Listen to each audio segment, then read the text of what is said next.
There's this Walter's World video I wanted to check out. Walter's World got European food etiquette for Americans. Link will be down below. Thanks for watching with me, guys. I do appreciate it. We're going to check out this Walter's World video to see what I do wrong, probably, with my food eating habits and whatnot. Hey there, fellow hungry travelers. Mark here with Walter's World, and today I'm we're here kind in of hungry. Stockholm, Sweden. And today we're going to talk about are some of the European food etiquettes that American tourists should know before they come to Europe, so they have a better time devouring all the food here, whether it's the meatballs here in Sweden or the pasta in Italy, or I don't know, the pub grub in the British Isles. Because I want to tell you one thing you need to know is when I see American tourists, one thing I see them get upset about is the idea of no free refills on soda. Yes, I'm sorry, my friends. Refills are not a thing here. Sometimes you might find it a It is a pretty common thing here, but it's not like, and I have a theory too, because well, at least with all you can eat diners or like all you can eat buffets, right? I think with them, they give you a bunch of drinks because they feel like it's cheaper. It'll fill up your stomach with drinks, and then you'll eat less food, maybe. But it wouldn't make sense at like normal restaurants for the most part. But at a Burger King here or there, something like that. But in general, in Europe, no free refills. So when you get your soft drink, whether it's with your kids or yourself, know that that's the one you're going to get. You have to pay for each one, which might explain why you don't find so much ice in the glasses and why Europeans don't like all that ice, because they know more ice equals less soda. And I want yeah, that full glass of soda. So that's why number one is the no free refills, because that's where I've seen the most like upset little tourists out there from the US. I'm like that. I don't put. I'll specifically go like I don't get Dunkin' Donuts iced coffee a lot, right? It's pretty expensive. But every now and then, maybe once a month, once every couple months, if I'm going to Warsaw to get like packages for like an unboxing or something, I'm like, you know what? We're already going all the way to Warsaw. Stop at Dunkin' Donuts, get some iced coffee, stuff like that. They're already charging like, I don't even know, like $3 or something for your iced coffee, maybe $4. And they cram it to the brim, like, absolutely, like, they if they could get another ice cube in there, they would. The only reason there's not more ice is because they physically could not fit it in the cup. That's how much ice they put in there. So then by the time they make they pour the ingredients in, you got your iced coffee, you got, like, 5 drinks. I'm not paying that $4 for 5 drinks, I don't care. I'll tell them light ice. There's times that I've told them no ice. Like, I want my iced coffee, I want no ice in that sucker. And they're always like, "No ice." They question it like I'm a crazy person, but it's like, "Yeah, no, I don't want any ice in there." Like, if I don't get ice, I get a whole entire iced coffee. If I get ice in it, I get like 5 drinks. That's my logic on it, you know what I mean? If I'm already spending $4. Another thing I think is important for Americans to know is not everything that's on the table is for free. Hey, you go to the US, they put bread and butter on the table. It's free. They put chips and salsa on the table. You eat until you're about to explode, and then your tacos come. Not everywhere in Europe is everything free. Now, some places bread and butter is free. Like here, I'm here in Stockholm, So what do where I just they had lunch, and they actually had a table. They're like, hey, there's a bread and butter table back there. If you want to get it yourself, it's totally fine. It comes with the meal. Oh, cool. But other places, like in Portugal, you got to pay for that cheese that's on there, that ham that's on there, okay? So just know, not everything could be free that you think might be free, so it's always good to ask. And when you sit down, But where's the stuff at? Is it a separate table? Because if it's a separate table, I would understand and probably know, like, okay, it's something else. Or are they putting it on, like, my table? Like, if I sit there, do they just put a plate of bread in front of me, and then, like, if I'm tempted to just eat a bit of that bread, then they charge me for the bread on top of my meal? That'd be crazy.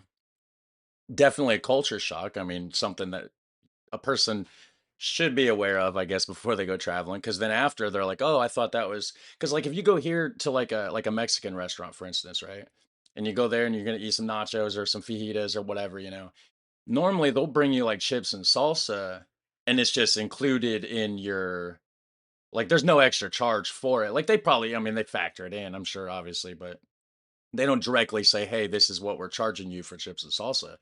It's just included in your price, I guess, just like if you needed a glass of water, they don't charge you extra for water or anything like that. Just like actual soft drinks or pop or coffee, obviously that stuff you get charged for, but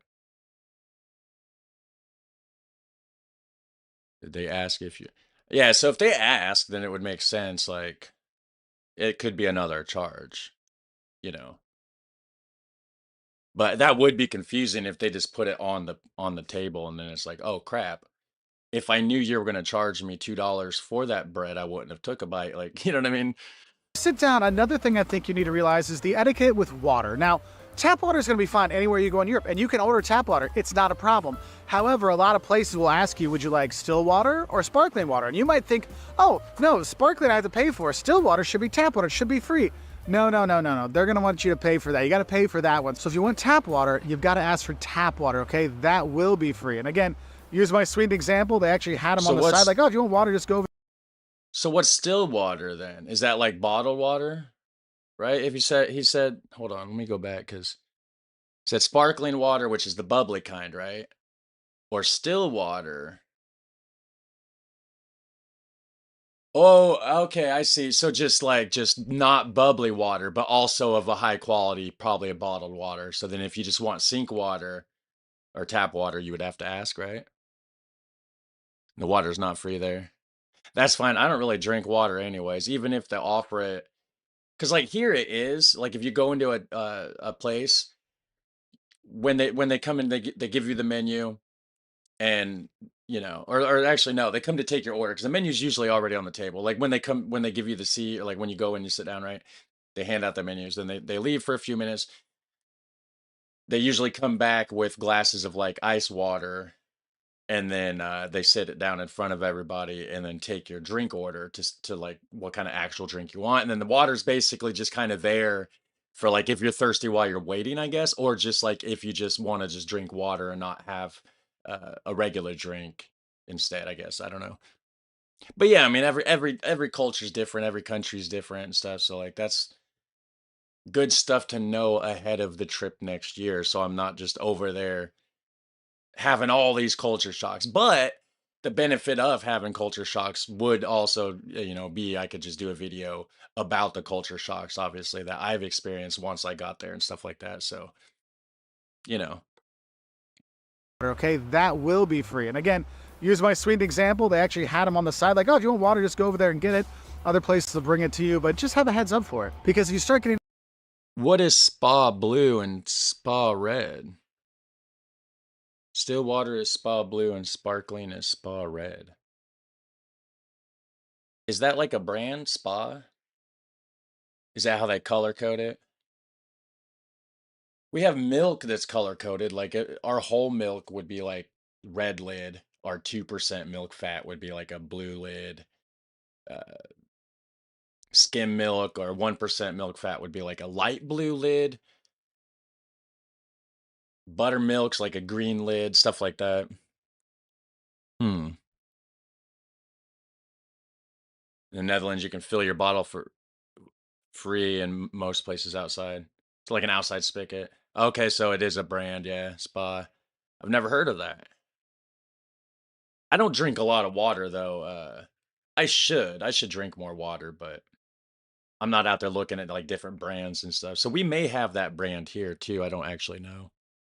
The main common ones would be like Aquafina or like Dasani or like the store brands, the Walmart brand, Kroger brand, you know, start getting all those bottles of water, that 2 to 4 to 5 to 6 euros per bottle start to add up. Now, one of the things, there's a big region in difference in Europe Belgium. versus the Cool. US is the tipping culture. Now, in the US, people tip 15, 20% on every, sit down kind of meal, right? Well, here in Europe, there's a lot of places where you don't tip, or if you do, it's only a very little bit. Like here in Sweden, Good, you don't because you don't tip. Finland, you don't tip. Germany, you might give them a few extra coins. Portugal, you might leave some, but you don't have to. But in general, tipping isn't really a see, thing. And if you're paying with the way I always thought tipping is supposed to be, or at least what my interpretation, right, would be like, you get something, they're providing a service, right? If this person is just nice, they're over the top, everything went smooth, great transaction, give them a tip. That's like like an extra thank you, like for your it's an appreciation, right? Well, now I don't know how it is over there. I think that's how it is, right? But here now, what it's become is like a big expectation, right? So you got people that's half-assing their job, not giving you service, because like my grandpa, for instance, he would always tell me like, with the tip, it's like it's an earned thing.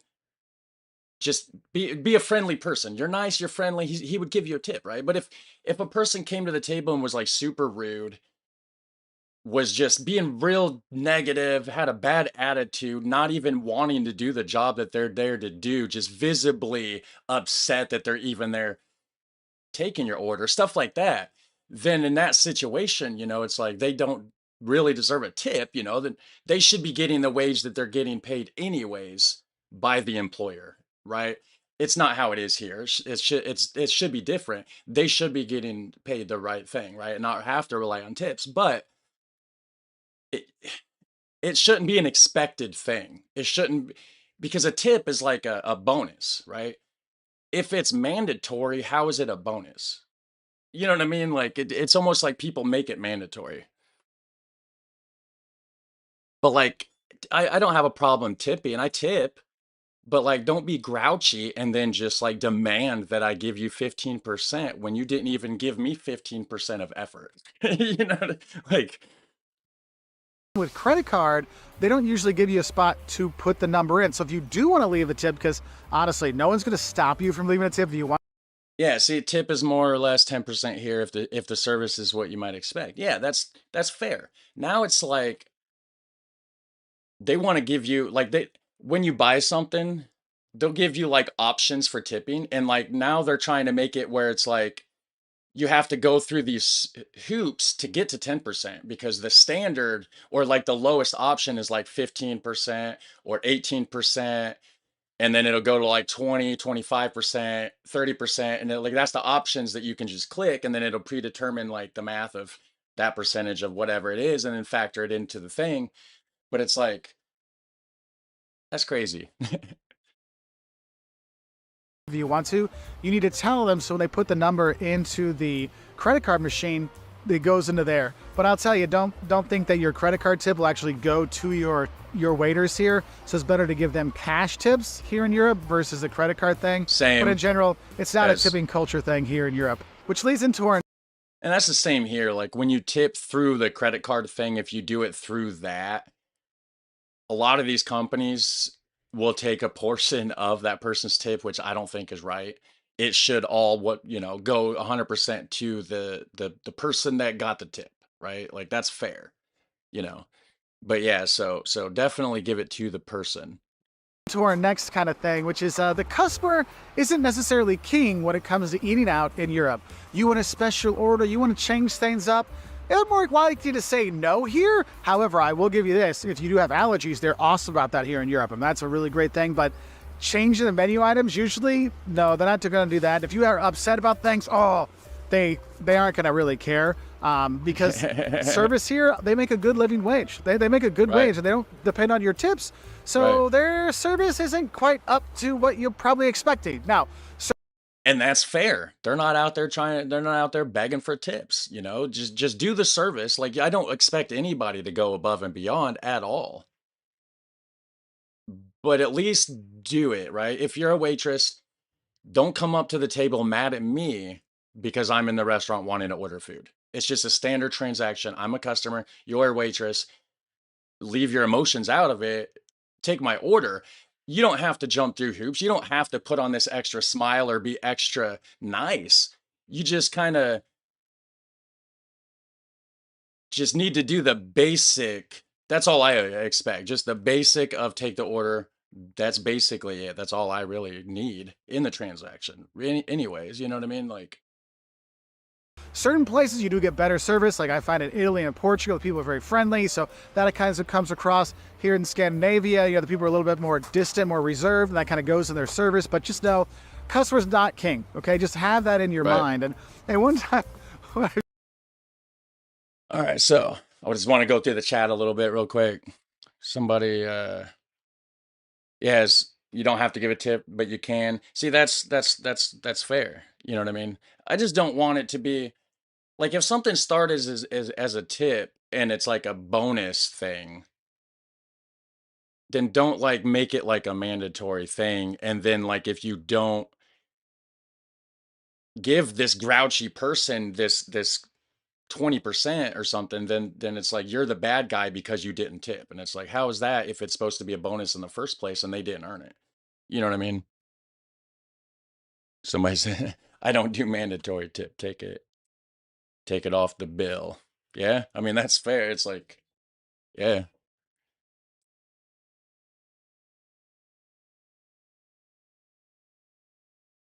Yeah, see, 10% food delivery or a restaurant rounded up the next five or $10 depending on the bill. Yeah, I mean that's the kind of stuff that I like to do. Like that makes sense.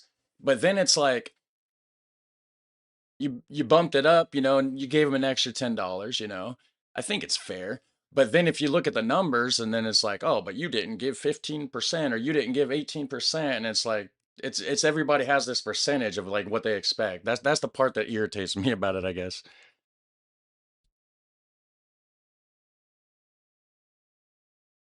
Please look at your DMs. We're trying to invite you for a donaire when you were in Sitar. Oh, nice. Okay, on probably Discord, I would assume. I will check that at some point after the stream and all that good stuff. So, yes, that would be donaires look amazing. I've seen a lot of videos, not a lot, but like enough to know that they look good. That would be cool. If you buy food and clothing and drinks, etc., you do not have to pay extra taxes because it's already included in the price. Yeah, the VAT, I like that too. Like it makes sense. You don't have to do all this extra math and stuff. And like, I'm always doing that. Like, if not always, but like if you're running low on money, right? Say you got like $30, $40 budget, then it's like, all right, I got to get this, this, and this.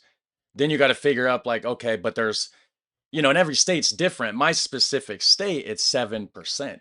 Um, Not on food though. I believe food is included or something. But if you're not buying food products, it's like 7%. So you just have to factor it in. It just makes it annoying.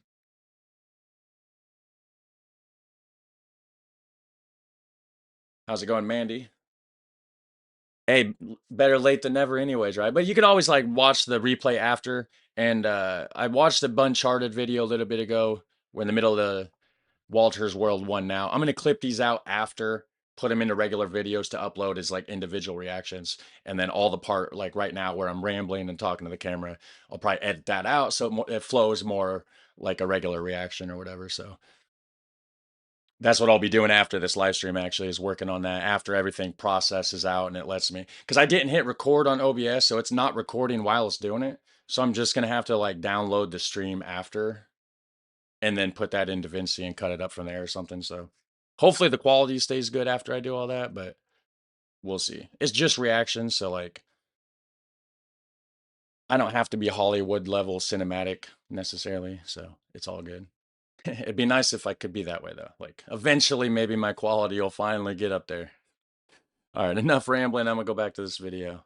I've seen people get kind of upset with that. Is another thing you need to realize is don't be surprised with how you order your pizza. Because in the US, if you order a pepperoni pizza, it's a pizza that just has pepperoni on it. That's it.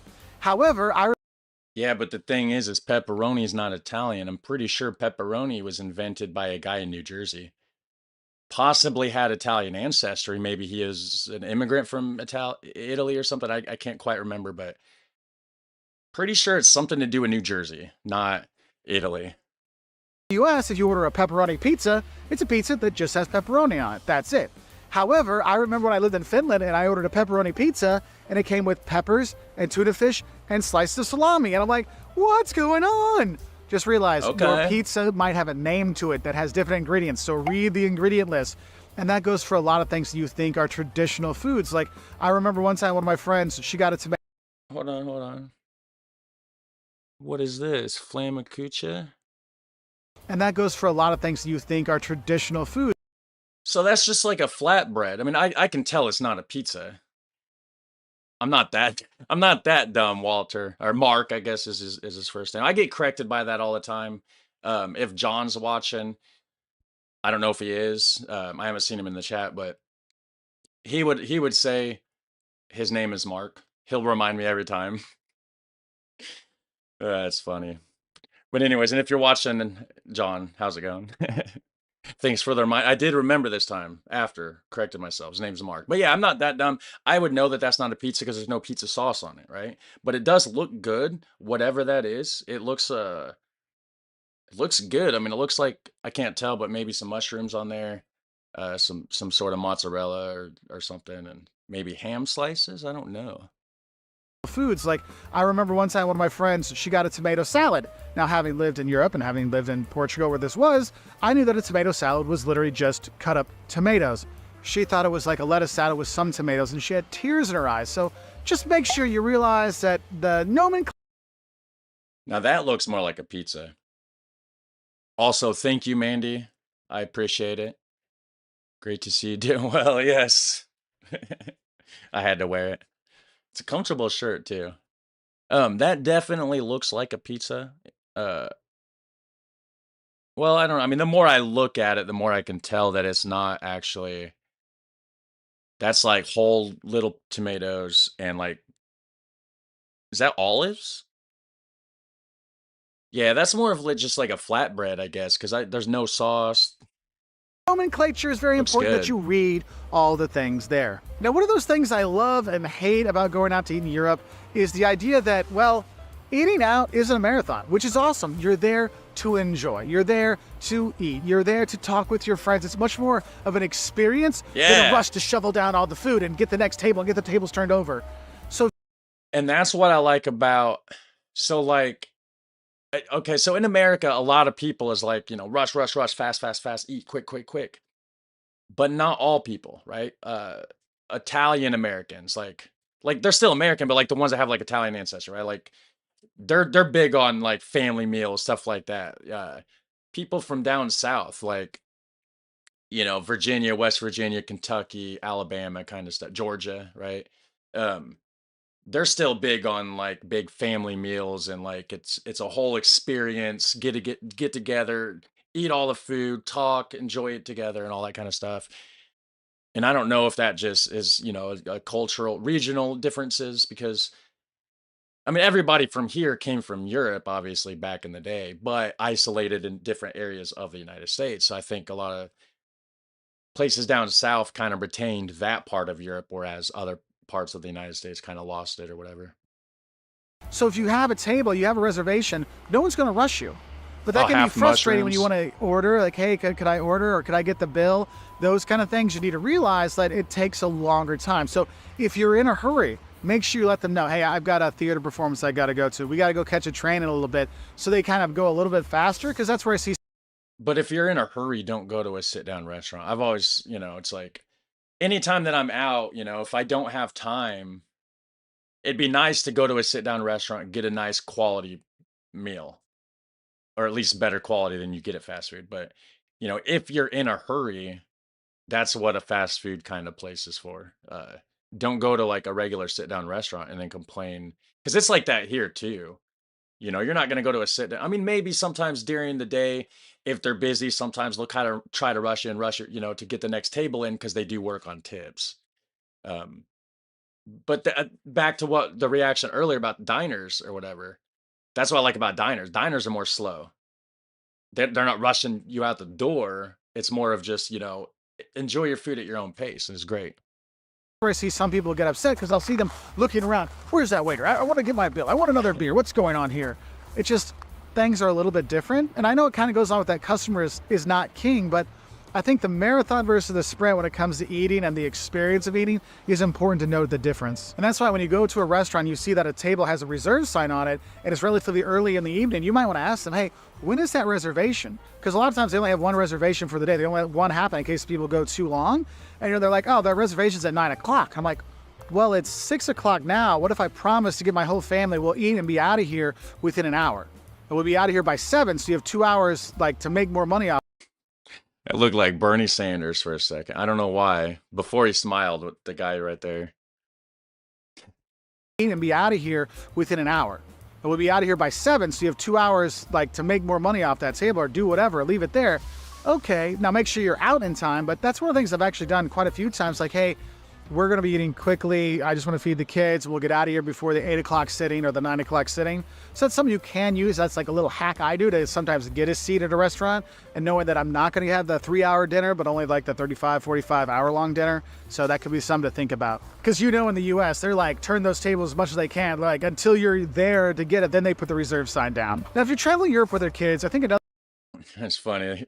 In the Netherlands, you couldn't, or wait, where was it at? It scrolled past. My second screen over here is like an old laptop that I'm using as a second screen, and like everything, the aspect ratio is weird, and like it's like tiny little lettering. But somebody was saying like you couldn't rush dinner in the Netherlands if you wanted to, and then Mandy says that she's a waitress. If somebody wants to rush her, they're gonna wait some more. That's awesome. I think another important thing to mention in terms of the food etiquette and going out to eat is don't really expect a kids menu.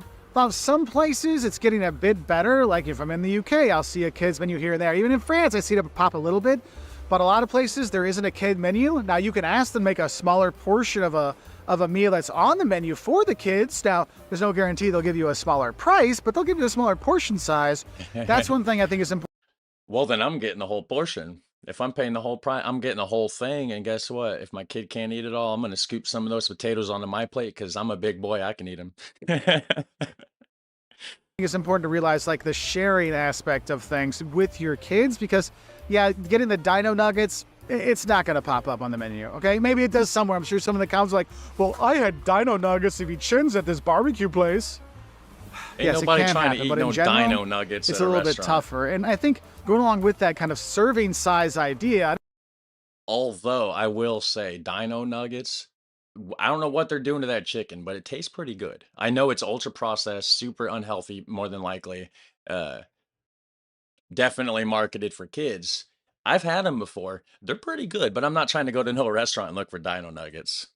yeah, I don't think you have to realize in Europe, the serving sizes are much smaller. You might understand why they are a lot smaller than we Americans, because the serving size just aren't meant to feed an entire army for the week. They're meant for that one meal. Like I'm here, I had my meatballs and mashed potatoes and lingonberries with cucumber stuff.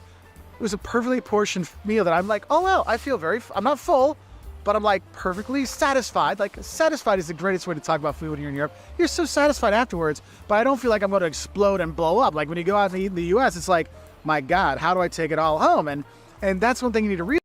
And but the thing is in Europe they're walking more too, so they're not trying to stuff themselves that full and be that uncomfortable when they're walking. Where an American's like, oh, I ain't gotta walk nowhere. I'll get in my big old truck and drive somewhere. You know what I mean? Need to realize is it's not as much of a like portion size that you're going to be sharing between two people some places it is, but not all the time. Okay, but it's more smaller sizes, also smaller drink sizes. Even if Looks you go to good. fast food places, when you're thinking I'm going to get a large Coke, Whoa. What's sizes, that? also smaller drink sizes. Even I thought that was a ham slice at first over that because I seen the pink, but judging by the texture in there and then what looks like maybe some jam or jelly in this bottom layer, that's some sort of dessert. And this roll looks pretty good too, or is that some sort of pretzel? I can't tell if that's chunks of salt on a pretzel or if it's like sugary crystals on a sweet roll.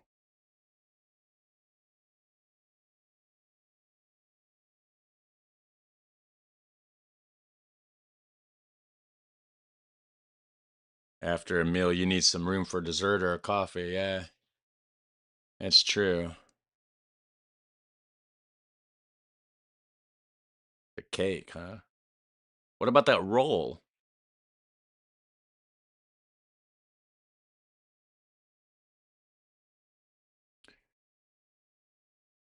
That's true. It says if you make the dinner too big, guests won't eat dessert. That's pretty true because and a lot of times you don't have money for dessert anyways, so it's like, okay, well, I've already ate all this, this massive portion size. I'm full, so it's like, okay, I don't have room for anything, and then you start seeing the numbers when you're hungrier. the price is more justified, right? Once your belly's full, then you go back and look at the price of that cake and you're like, "You know what? I don't think I need that cake so much. I can deal with what's already here in my belly." Sugar crystals, sugar and cinnamon, okay. That's what I was saying. That would make more sense because there's a cake there. Unless it's together, you got the bagel for to eat first, then the cake to follow, but okay, so a sugar cinnamon bagel looks pretty good. Even if you go to fast food places, when you're thinking, I'm going to get a large Coke, the large Coke is probably the size of a medium Coke in the US. So be aware of that. And also, one thing, this isn't in every place, like here, you wouldn't see that in Sweden, but in some place in Europe, the idea of a shared table. I know living in Portugal, if anybody ordered anything, your friends would come and like try some of it. Like they wanted to try it. And they wouldn't even ask. And that's where I saw some people like, what the hell? Like my sisters were like slapping people's hands down. I'm like, no, that's kind of normal sometimes here with friends and stuff. And that's how it can be with like a Southern family. Like what I was saying, like not everybody in the United States, but like Southern hospitality, like Southern friendliness. That's how it would be. Big family events, this and that. People kind of sharing food like that. And hey, you should try this. And hey, let me try one of those and stuff like that. But you don't see that like not everybody around here. I'm not in a Southern state or anything, just Southern people. I got Southern family and stuff that, have that more hospitality, friendliness about them. Whereas a lot of other people around here that's been more in the Northern states or whatever, for whatever reason, can be a little bit more cold.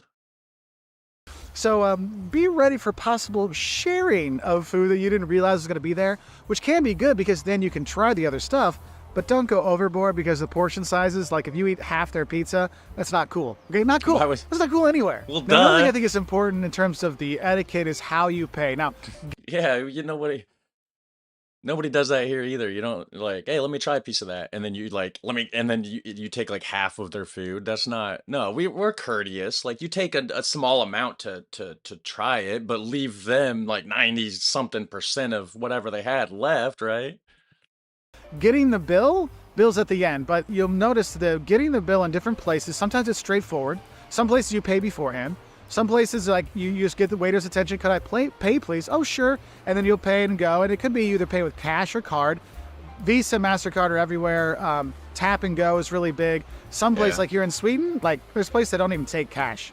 But there's other places I've been to, like in Germany, where they only took cash. So you got to be careful with that. Know what way you can pay, because you're coming with your Discover card and American Express. Your eating options are very, very limited. And just in general with the bill, it can be a true cultural experience. I'm gonna get a Revolut card. It's used all over, which I have one that I got for this address, but I have a place that we're gonna be staying for a couple days. I got to make sure it's cool with them to use their address to set it up. But if I can get one, if I can get a Revolut card from a Dutch address, then I can get the discount on the NL Flex Pass or something like that, where I could save like 40% on like trains and stuff like that. So I got to figure that out. We got like 6 months to do it. So Experience. Like in Greece, if you ask for the bill, they're like, oh, you don't want anything more? Do you want a coffee? You're like, no, I'm okay. I need to go. Can I get the bill? Sure, sure. And then they show up with like a coffee anyway. And then they bring some yogurt and honey for you, or a little cake, or of course a shot of Uso. And you're like, I wanted to leave like half an hour ago, and they keep bringing me stuff. Yeah, that's all free at the end. But then they're like, okay, now you can pay. But it is an experience when you're paying at different places, whether it's trying to get the waiter's attention to let them know that you're done, or waiting to make sure you have your coffee. I mean, it's a thing. And so don't get frustrated, because that's where I see, or wait, what is that? The French flag and the Italian flag? waiting to make sure you have your coffee. I mean, it's a thing. And so don't get frustrated, because that's where I see tourists sometimes get mad, is they're like, I wanted to leave because I asked for my bill and it's time to go. Now I want my bill, and then we didn't leave for another 30 minutes. That's more of a thing here. It goes to that like marathon versus sprint when it comes to eating. Now, for my vegetarian and vegan friends, I'm going to tell you right now, you have way more options here in Europe. Whereas like in the US, I find sometimes there's like, oh, there's a vegetarian option on a menu, and maybe there's a vegan option, maybe, but usually you have to go to like a specialty restaurant for that. I find throughout Europe, vegetarian and vegan options show up a lot more often on normal menus, so that's kind of a nice thing. And also you'll notice the It doesn't apply to me. I am not a vegan. food isn't as colorful here in Europe. Like you see your Fanta, And here it's Yeah. like a dull orange. And you see it in the US, it's like glows in the dark. You're like, oh my gosh. And you'll notice the coloring here is much more like tempered down, right? Because they don't have all the like the GMO stuff and the extra additives and things. I mean, you can look online for all this. So somebody says you can just create a debit card and cancel it and travel for free with the NS. This and that. The only thing though is like I'd be a foreigner in a different country, like breaking the rules and stuff. I'm not trying to go to no other country and like do anything that's even borderline illegal. You know what I mean? Like that's craziness. That's crazy. I mean, I get everybody loves a good loophole. I mean, I get the appeal, but I'm not trying to go to no other country and like do something weird or shady or like borderline illegal or like, yeah. For all the stuff that you can't eat. Plus, like that could travel back here with me. Like that's still connected to my financial stuff. Like they could probably, I don't know how it would work, between countries and stuff, but like, I don't know. I'm good. Eat in Europe, but you can eat in the US. And so that's one of those things you got to think about. So you really do feel like your food's a little bit healthier when you're here. You don't have as much of that greasy grossness, right? Looks Now, another healthier. small etiquette difference I want to talk about is actually how you hold your utensils and how you use your utensils. Now, if I have a pizza in the I knew this was coming. We're talking about how we cut things with our fork and all that good stuff. US, it's already cut for me and I'm eating the slices with my hand. If I got a burger, I'm eating it like this. Yes, people eat like that here too, but you'll notice sometimes people use a fork and knife with their hamburger, like in Scandinavia. I've seen it a lot of times. With pizza, you go to Italy, you're like, wait, they don't cut it in a slice like the triangle stuff? Well, you can get buy the slice, but most of the time you're cutting it with a fork and knife, you have that. But also it's how you hold the fork and I thought you just fold it, or is that just the smaller pizzas in Italy, right? Doesn't a real Italian like fold their pizza in half or something and eat it? I don't know. Maybe that wasn't. I could be thinking of something else. fork and knife. In the US, you poke it with your fork and then you cut it with your knife and then you put your knife down, then you switch hands, you take the fork, then you put it in your mouth. Nom. Europeans are much more efficient. Fork, cut, fork, now mouth. They don't put the knife That's down and switch. that's how I do. Now I am guilty of using my fork as a knife. I've done that.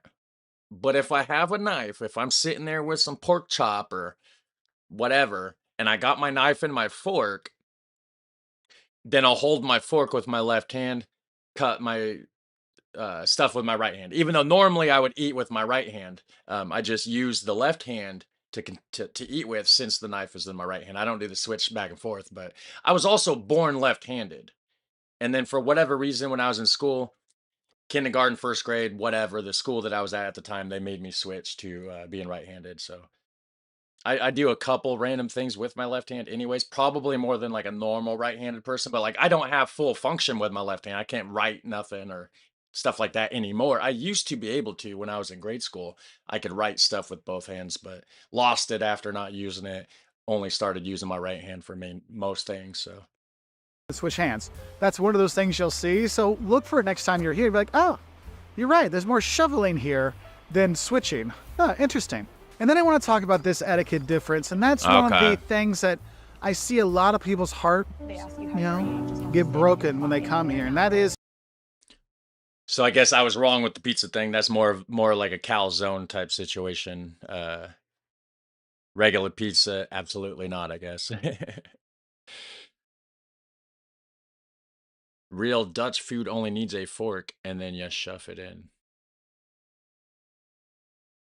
Well, you need a knife sometimes to cut your roquefort, right? your idea of traditional food from a country might be very different than the actual traditional food in the country you're going to. I've Just think heard about this, it. yeah. If you're in Wisconsin, you have all the Swedish immigrants that came here in the 1800s, right? Well, that's 200 years ago. No one's eating the Lutka fish here in Sweden anymore. I mean, some people, yeah, but like it's not a thing. True, Whereas there, it's like, true. oh, you have the smoked fish, you have to have that. That's a But the thing is okay, so the state of Indiana is known for tenderloin sandwiches. That's something that came from which I'm not saying the tenderloin sandwich came from Germany, In Germany, they're doing schnitzels, pork schnitzels, right? Well, German immigrants a couple hundred years ago are over here making schnitzels. And then, of course, in great American fashion, everything gets turned into a sandwich. So the schnitzel gets turned into a sandwich. Fast forward, now they call it a pork tenderloin, but it most certainly has history that goes to the schnitzel, but it evolved over time here, so it's not the same as what it was 200 years ago. So it's different than the schnitzel, but essentially, you take your pork fried, extra fried, crispy, breaded pork schnitzel thing, right? Throw it on a couple buns, with like some mayonnaise, pickle, lettuce, some onion or something, and it's pretty good. It's a thing. Yeah, there was a thing for my great grandparents, when the Binkstons came over. Yeah, that's totally different, right? And that's another thing is like your spaghetti and meatballs, which I talk about ad nauseum. I apologize, but it's such a great example. In the US, it's always spaghetti and meatballs. That's how we roll. Well, in Italy, spaghetti is a first plate and meatballs are a second plate. And so they come at different times. They're not mixed together. And for the people that are going to say, well, there Oh. are some places that do that. Yes, there's like some places that do it. But in general, you don't see it. It's not a thing there. And that's just it. You kind of get disappointed like, oh, it wasn't the smorgasbord like I remembered back at home. And it's not like the spaghetti that I remember my nonna made it back in the day. Look, it's just different kind of stuff, and don't be disappointed by it. Just know there's different kind of things. My grandma, she made the best chicken and noodles. There was chicken, and she's like, and it's the Spätzle, the German noodles that my grandma, my Oma made for me that came over from the old country. I'm like, oh, it's so good. So I remember coming to Germany the first time. I'm like, oh, where's the Spätzle and the chicken? And they're like, Spätzle with chicken? What kind of sick, perverted person are you? Spätzle with cheese or Spätzle with bacon or something, but not Spätzle with chicken. What a weirdo. But the thing was, I was so used to that, I was like heartbroken. It actually took me a couple years to really get back into eating the German noodle Spätzle when I would go to Germany because I was so disappointed by it. So just realize you're going to have some of these differences. And, what are Right, some of the right. things Makes you've noticed sense. over the years when you travel to Europe and comparing eating out in the US versus eating out in Europe? What are some of those etiquettes you want to kind of think about? Because another thing I think is an etiquette one is actually looking at your phone usage. Here in Europe, people don't stare at their phone while they eat. They're more interacting with people. Now, they'll look at their phone occasionally. I'm not saying they don't do it, but you'll see that people are more interacting while they're eating versus sitting on their phone, doom scrolling, or, it's a family of four and everyone's on their phone. You don't have Because that as much here. it's So a that's a nice thing. little thing, too. So what are those little food etiquette differences you've noticed over the years in your travels? Let us know in the comments below.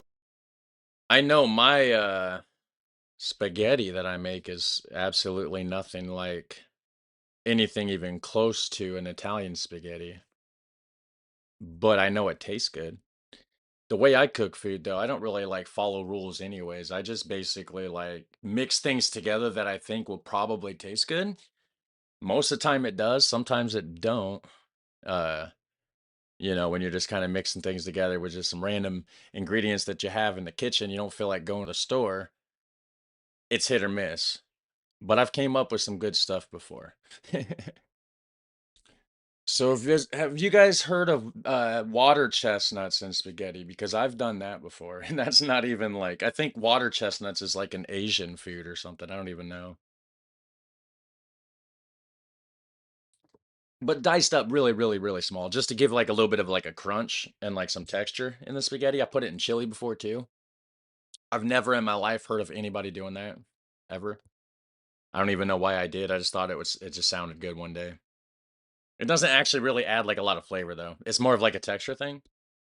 But, like, it can actually soak up the flavor, like, of the chili and stuff after, like, a day or 2. You got leftover chili in the fridge, a couple days later, the little tiny, tiny little chestnut pieces, soaked full of, like, the chili flavor. It's pretty good.